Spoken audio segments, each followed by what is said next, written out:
अस्सलाम वालेकुम प्यारे दोस्तों। आज की इस वीडियो में देखिए कि आप जो है ना वो डंस नंबर कैसे हासिल कर सकते हैं। तो ये डंस नंबर होता क्या है?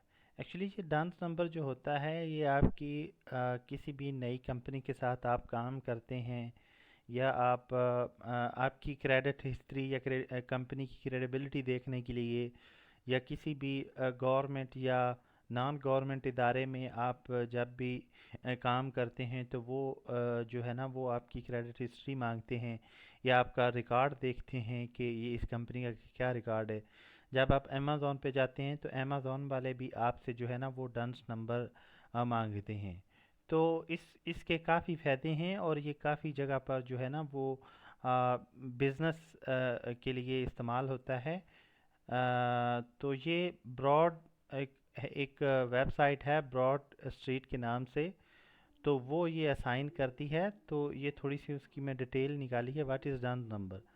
The data universal numbering system abbreviated as DUNS, done as a proprietary system developed and managed by Duns Bradstreet that assign a unique numeric identifier referred to as a Duns number to a single business entity. It was introduced 1963 to support DB credit report practices वगैरह वगैरह।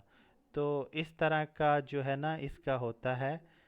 मैं भी काम करता हूँ ना Amazon पर, और मैंने यहाँ से प्रोडक्ट भेजता हूँ अमेरिका में। तो मुझे जो है ना वो फेडेक्स वाले या क्या नाम है उनका, वो मांगते हैं डांस नंबर मुझसे।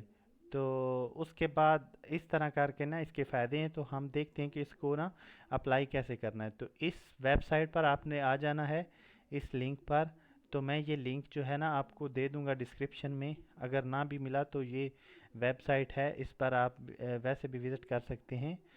तो और सबसे पहले हम डांस नंबर हासिल करने के लिए जो प्रोसेस स्टार्ट करेंगे, इस नंबर पर ना इस लिंक पर क्लिक करेंगे। और इस लिंक पर क्लिक करते ही हमको जो है ना नेक्स्ट पेज की रिडायरेक्ट किया जाएगा, और हम अपने बिज़नेस की जो है ना रीजन सेलेक्ट कर लेंगे, या हमारा बिज़नेस कहाँ पे है। तो मेरा बिज़नेस यहाँ पे है। तो उसके बाद मैंने ये कुछ इंफॉर्मेशन डाल दी। स्ट्रीट एड्रेस भी मैंने, या स्ट्रीट एड्रेस, तो ये मैंने कुछ बिज़नेस की इंफॉर्मेशन डाल दी कि यूएस बेस्ड मेरा बिज़नेस है। आप यहाँ से अपना देख लें।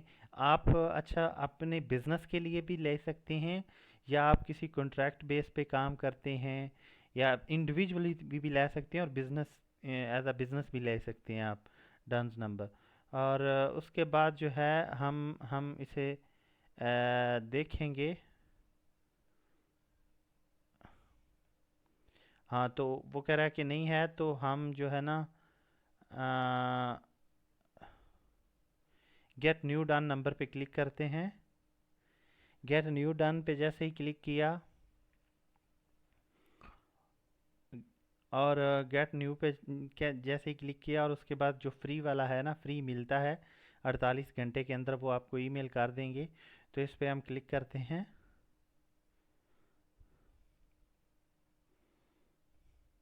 इस पे क्लिक करने के बाद मैं वो अपना नाम वगैरह डिटेल डाल देता हूँ। ये ईमेल है। तो उसके बाद ये मैंने डमी सा अकाउंट बनाया हुआ है यूट्यूब की वीडियोस या इस तरह के ट्यूटोरियल बनाने के लिए। तो आ, हाँ, तो इन्फॉर्मेशन डालने के बाद हम, हाँ, हमने एग्री पे क्लिक करना है। वो कह रहा है, उसने वो पॉपअप दिखाया कि आप उस पर क्लिक करें। तो फिर हमने रजिस्टर्ड किया। मेरे ख्याल से ये वेरिफिकेशन ईमेल नहीं भेजेंगे। अगर भेजी तो भी मैं देखूंगा, अदरवाइज़। तो जैसे ही हमने अकाउंट क्रिएट किया, और उसके बाद हमको एक जो है ना ईमेल वसूल हुई उनकी तरफ से। तो ये हमारा उनकी तरफ से जनरेटेड किया पासवर्ड है। इसको हम कॉपी करते हैं,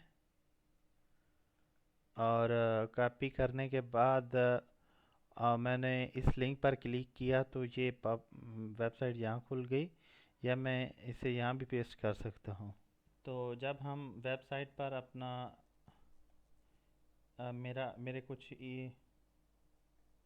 तो मेरे कुछ पासवर्ड में प्रॉब्लम थी, मैं भूल गया था, तो मैंने रीसेट कर दिया। तो ये ईमेल आई, तो यहाँ से मैंने क्लिक किया और ये वो साथ में ना वो पासवर्ड भेज देते हैं। अगर आपको ये मसला है तो आप भी ऐसे कर लेना। तो उसके बाद अब हमने वेबसाइट पे सक्सेसफुली लॉगिन कर लिया है।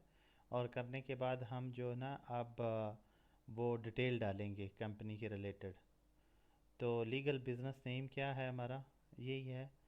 हम डमी सा मैंने नाम लिया अपने चैनल का। और ईयर्स ऑफ बिजनेस स्टार्टेड 2021 कर लेते हैं, आप जो एग्जैक्ट हो वो रखना। तो अगर आपके पास एम्प्लॉय नहीं भी हैं या एक दो हैं या फ्रेंड हैं तो भी आप एक हैं। अगर आप अपनी कंपनी के मालिक हैं तो भी आप अपनी कंपनी के सेम टाइम एम्प्लॉय भी हैं। यहाँ पे मैं कुछ डिस्क्रिप्शन दे देता हूँ। तो ये मैंने कुछ डिस्क्रिप्शन दे दिया है। तो आप अपनी कंपनी का जो है ना वेब यूआरएल पेज, ये वैसे मैंने नंबर भी कुछ गलत दिया है।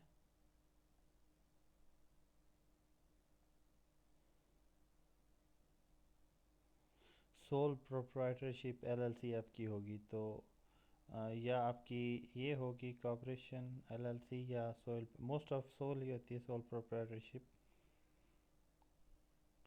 और उसके बाद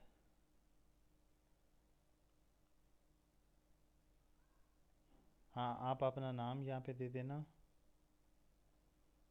और ऑनर होना है। ऑब्वियसली आप ऑनर ही होंगे। तो एड्रेस आप अपनी कंट्री सेलेक्ट करके तो वहीं का एड्रेस देना। अगर आपका बिज़नेस यूएस में रजिस्टर्ड है तो ये मेरे ख्याल से ऑप्शनल होंगे। तो तो यहाँ पर आपने जो है ना वो कुछ, तो यहाँ पे आपने, हाँ, तो यहाँ पे आपने अपना ईआईएन देना है और बिज़नेस एलएलसी दे देनी है। अगर आपके पास कोई और डॉक्यूमेंट्स हो, लीगल डॉक्यूमेंट्स, एसएसएन या कुछ भी और हो तो वो भी आप दे सकते हैं। तो मैं कुछ अपलोड कर देता हूँ। हाँ, तो उसके बाद जब आप ये सब कुछ कर लेंगे तो करने के बाद आप जो है ना सबमिट करेंगे तो आपकी एप्लीकेशन जो है ना वो सबमिट हो जाएगी। तो यही था प्रोसेस आज की वीडियो में। उम्मीद करता हूँ आपको समझ आएगी होगी। अगर आपको ये वीडियो अच्छी लगे तो अपने दोस्तों के साथ ज़रूर शेयर करें। और thanks for watching this video. अल्लाह हाफिज़। मैं सबमिट नहीं करूँगा, मैं कैंसिल कर दूँगा, क्योंकि मैंने ऑलरेडी किया हुआ है, तो मैं नहीं चाहता कि ये उनके डेटाबेस में इस तरह की इंफॉर्मेशन जाए। तो thank you, thanks for watching this video. अल्लाह हाफिज़।